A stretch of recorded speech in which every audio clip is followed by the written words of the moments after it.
In 2017, we had a total of 552 deliveries.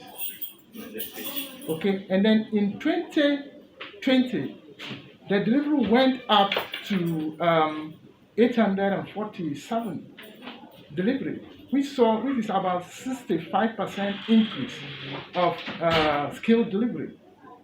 Okay, and out of this skilled delivery, none of the women lost their life. They came in here, delivered, and went home, baby fine, mother fine. So in 2020, this institution recorded zero maternal mortality. Yeah, in fact, a lot went into this particular achievement. One, um, there were a lot of problems regarding blood. Okay, the obstetric emergency, most of the time they come in bleeding. Okay, either he delivered and started bleeding profusely, or before delivering, they will start bleeding. So when they start bleeding and they come, and you also have challenges getting blood for them. Sometimes it leads to loss of life. But in 2020, we had the blood bank did marvelously well. Okay, there were no time we needed blood we didn't get. I remember the last case I did, which was 30th of December. A patient who came in with ectopic pregnancy, okay, had bled a lot at home before the patient rushed in here. When she came, when we checked the BP, there was no BP. And when we checked the pulse was 180. Okay? And she was very pale as well. So what we needed then was to resuscitate her by giving adequate blood. So the lab were able to secure us 4 units of blood, which we gave before we even went into theater. Okay, so the availability of blood helped us to achieve what we have done in 2020. Okay, so this patient, when we took her into theater, we resuscitated her in the labor ward, took her into theater, and then counted for it is. We also made sure that there were always available emergency drugs, emergency medicines.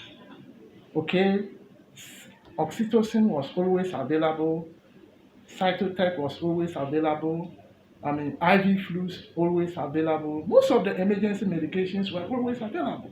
So anytime they needed them, they got it and they used it. And that actually helped us a lot. The third factor is we also build the capacity of the midwives by ensuring that we gave them adequate training on how to manage most of the obstetric emergencies. Okay, and that actually beef up their knowledge on how to handle obstetric emergency. And with that, in fact, they did an excellent job. So anytime there was obstetric emergency, they made sure that they did what they were supposed to do before I was even called. And that helps us a lot to record zero maternal mortality. And the other factor, the fourth factor is, we made the hospital understand that it's a collective responsibility to make sure that our goal is achieved as a hospital. So we brought on board all the unit heads, okay, and let them understand that, look, this is what we want to do, this is what we want to achieve in 2020. So let's bring all hands on deck to ensure that we achieve our aim. And thankfully, they all cooperated and supported this particular initiative. And thank God this is what we achieved.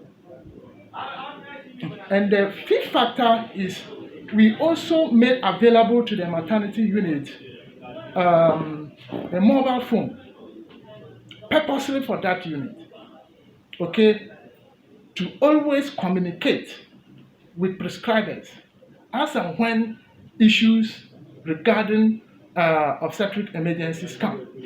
Not only obstetric emergency, anytime they realize that a prescriber needs to be at the maternity unit, they use that and they'll call him.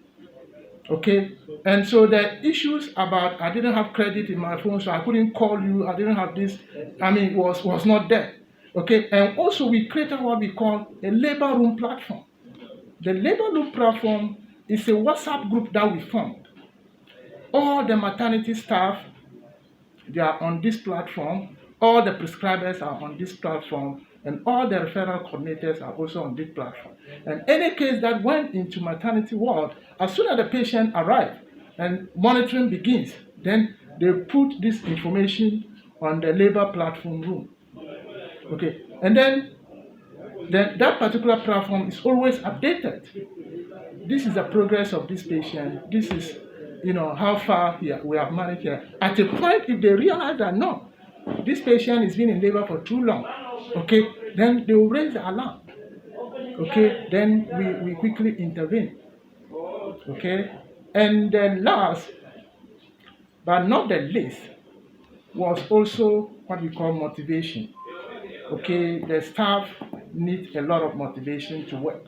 So sometimes they are working, if they don't get motivated, sometimes it's a big challenge. They feel relaxed, but thank God at least, they were well motivated and they are happy with what they have.